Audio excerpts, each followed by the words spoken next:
تو کور شیرم شدی از یمده قدمانده فاتی دا واسه دیبن نسیم کنش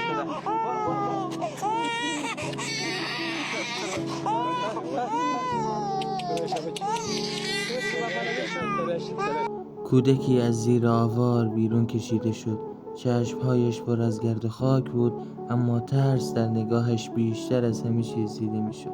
دستهای کوچکش میلرزید، دنبال دست میگشت که دیگر نبود. نه صدای مادر، نه آغوش پدر، فقط سکوتی سرد و جمعیتی غریب.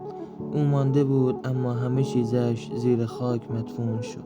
افغانستان سرزمین کودکانی که زنده میمانند اما بی‌پناه، کودکانی که در یک لحظه یتیم میشوند و دنیا حتی فرصت اشک ریختن به آنها نمیدهد. چه سهم سنگینی است برای قلبی کوچک وقتی باید درد ملت را به دوش بکشد.